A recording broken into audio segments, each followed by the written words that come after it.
Olá, mi sétimo ano! Como estamos, mis amores? Tranquilitos? Eu espero que vocês estejam aí, ó, super de boa, tranquilos, assistindo os nossos vídeos, deixando seu joinha ali no nosso vídeo, beleza?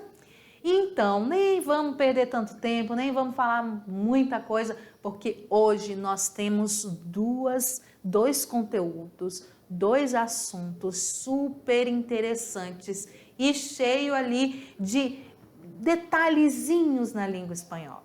Só lembrando vocês que eu sou a professora Tainá e estou com vocês aqui no ensino da língua espanhola. Então, simbora para a aula de hoje.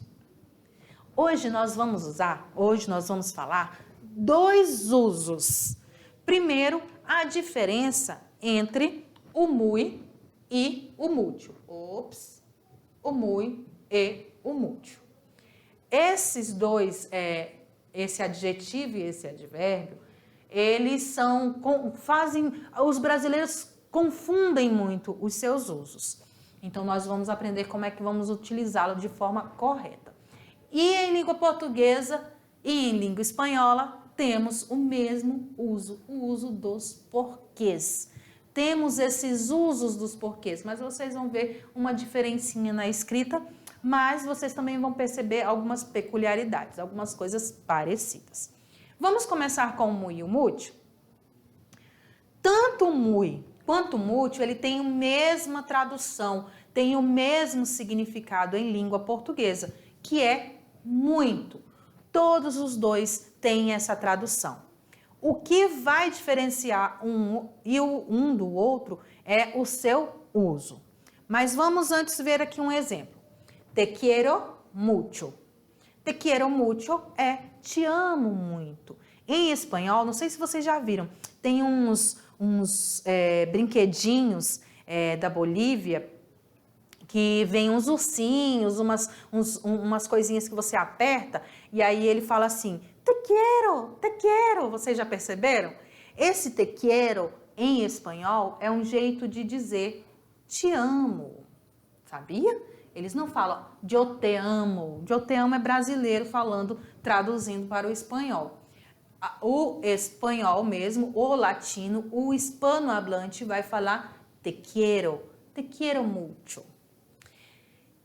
Te amo muito. Olha aqui a tradução do mucho para muito. La escuela es muy lejos de aquí. A escola é muito longe daqui.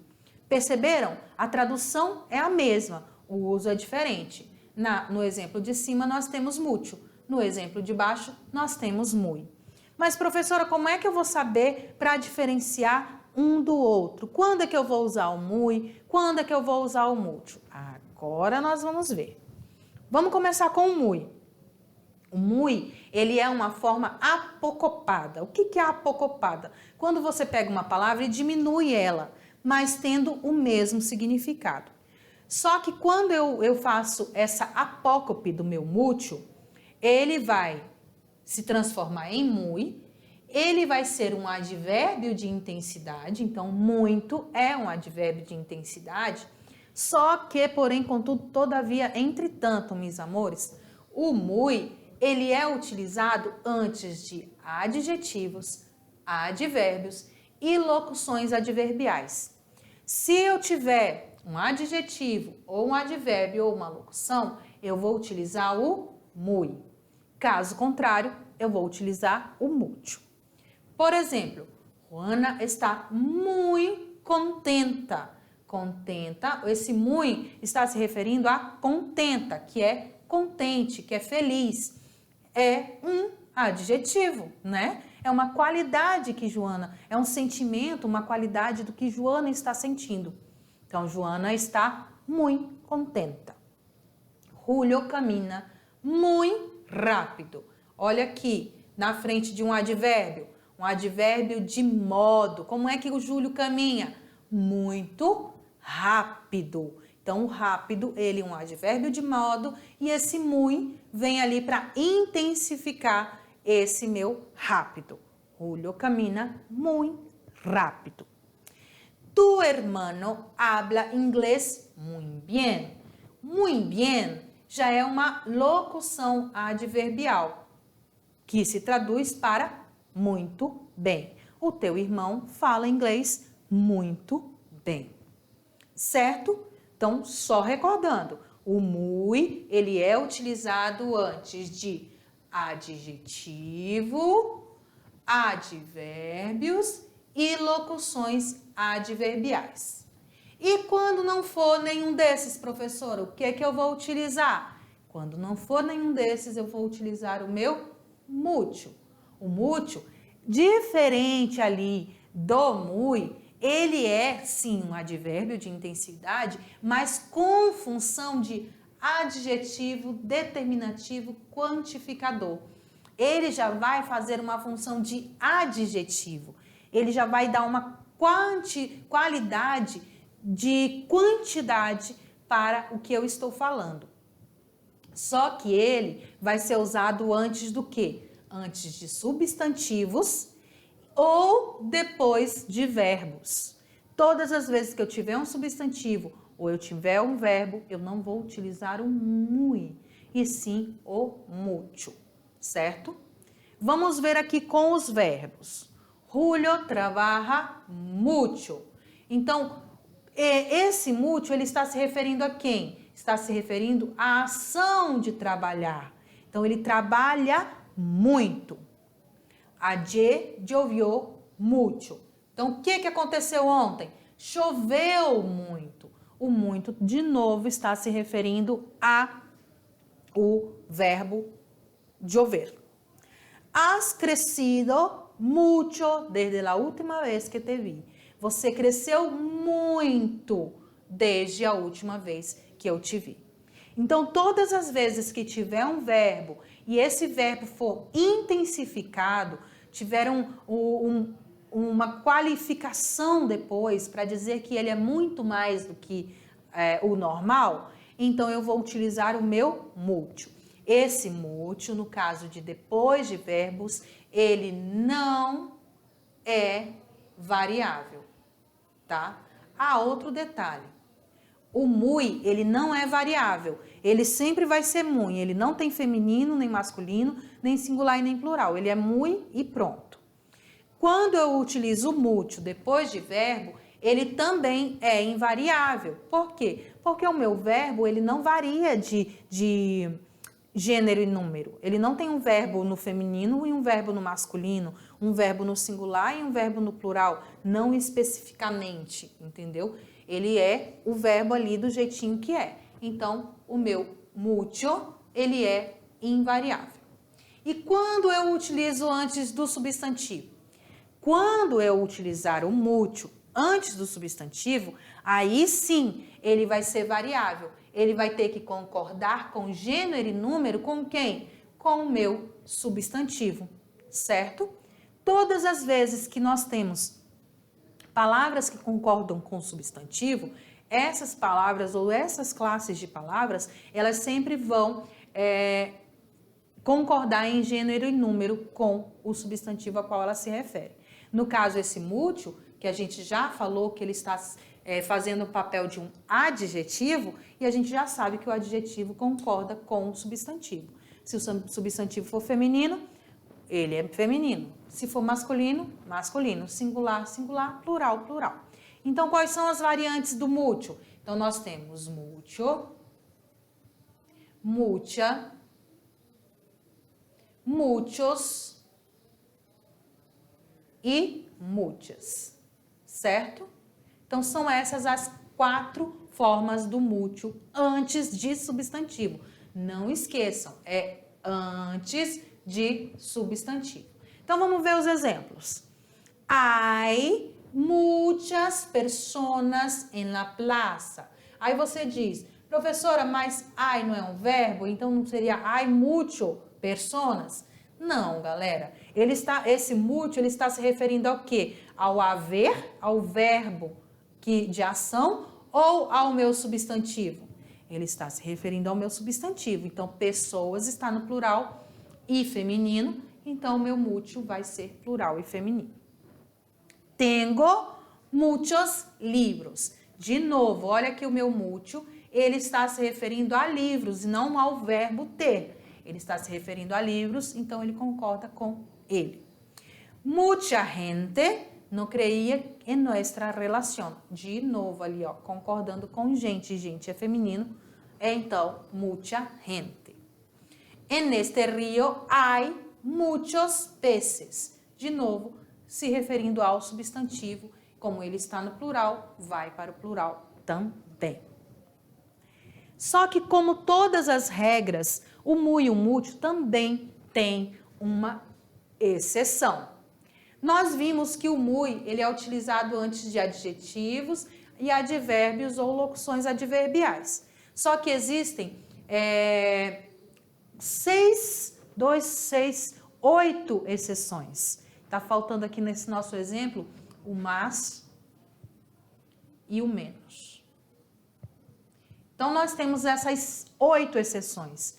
Se o advérbio for antes, depois, o advérbio ou o adjetivo. Se a palavra for antes, depois, maior, menor, melhor, pior, mais e menos, eu não vou utilizar o muy, e sim o mucho, certo? Então, vai ser mucho antes, mucho depois, mucho maior, mucho menor, mucho mejor, mucho pior, mucho mais, mucho menos, certo?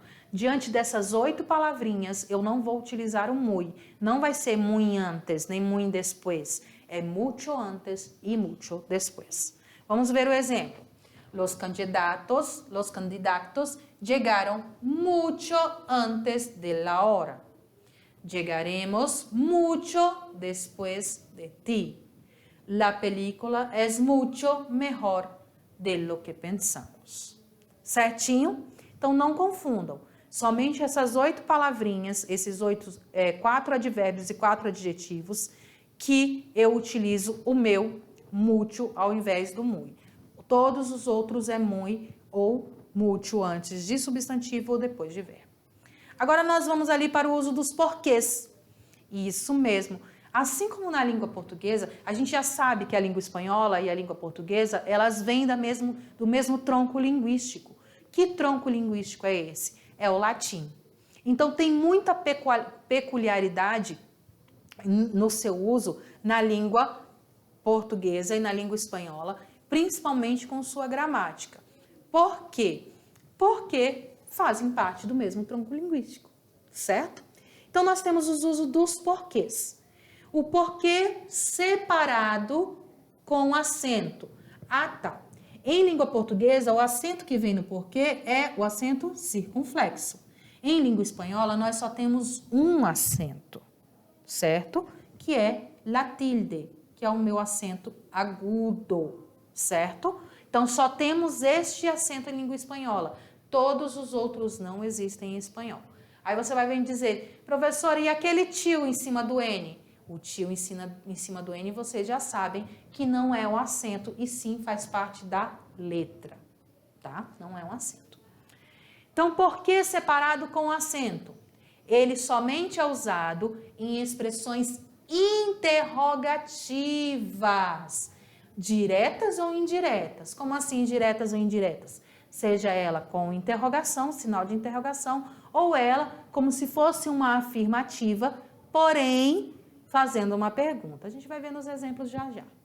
Esse por do porquê é uma preposição e esse que é um pronome interrogativo. Então, quando vocês estudaram lá os pronomes interrogativos em espanhol, vocês viram que todos eles são acentuados. Então, se esse que é um pronome interrogativo, ele vai ser acentuado. ¿Por qué estás tan lejos de nosotros? Olha uma interrogativa direta. Por que você está tão longe de nós? Olha uma indireta. Não sei por que está tão lejos. De novo, né? Ele fez ali uma afirmação, só que em formato de pergunta. Eu não sei o porquê que você está tão longe da gente, certo? Vamos ver o outro tipo de porquê. Agora, o porquê junto e sem acento. O porquê junto sem acento é uma conjunção causal ou final. igualzinho na língua portuguesa. Ele vai introduzir uma frase subordinada que explica a causa de outra frase principal. Então, ele é uma conjunção, certo? Ele vai ser uma conjunção, uma conjunção coordenada que vai indicar causa. Então, o porquê é o motivo, a causa, a razão, a circunstância. Entendi todo? Porque me lo has explicado muy bien. Então, se eu falar aqui, entendi tudo, mas sim, e aí o restante da frase? Eu entendi tudo, mas por quê? Porque você me explicou muito bem. Então, ele é uma oração subordinada. Estou acá porque me llamaste. De novo, ele vem ali juntar as duas orações, certo? Seguindo. Porque junto com acento. Ali a gente estava com o porquê junto sem acento. E o porquê junto com acento? O porquê junto com acento, ele já é um substantivo. Igualzinho, gente, a regra é a mesma para a língua portuguesa. Ele vai indicar, de novo, a causa do motivo. Ele sempre é utilizado depois do artigo el. Então, sempre é el porquê, ou lo porquê, certo? Ou outro determinante, su, este, outro. Ele pode também ser utilizado no plural, los porquês. Igualzinho da língua portuguesa. Sempre vai ser o porquê, o seu porquê, este porquê, outro porquê ou os porquês. Os porquês. Exemplo, ella siempre dice que não sabe explicar lo porquê de sus actos. Ela sempre diz que não sabe explicar o porquê dos seus atos, qual é o motivo dos seus atos. Então, todas as vezes que eu for utilizar como um substantivo, indicando o motivo, eu vou utilizar porquê junto com acento. Porquê separado sem acento? Ele é formado pela preposição por e um pronome relativo que também pode ser substituída por el qual ou la qual, igualzinho na língua portuguesa. Me confesó su preocupación porque sus hijos pudieran enfermarse. Me confesó su preocupación porque sus hijos pudieran enfermarse. Me confessou sua preocupação porque ou pela qual ou a qual os seus filhos poderiam ficar doentes. Resumindo, galera, para a gente encerrar por hoje. Os porquês. Porque junto, sem acento, responde ou afirma. Igualzinho na língua portuguesa. Porque separado com acento, interroga ou exclama. Porque junto com acento, causa ou razão. Porque separado sem acento, eu posso substituir por ele, ou la qual, ou por qual, el qual, certo? Lembrando-se sempre que em português o acento é circunflexo, mas em espanhol é o acento agudo, porque nós só temos este acento em língua espanhola, que é la tilde. Certo, meus amores? Então, tá bom. Aqui vocês têm as referências bibliográficas da aula de hoje. Não fiquem envergonhados, não se acanhem. Se vocês tiverem alguma dúvida, quiserem me perguntar ou mesmo mandar uma mensagem para mim, eu vou ter o maior prazer em ler e responder todos vocês, tá bom? Um beijo e nos vemos na próxima classe.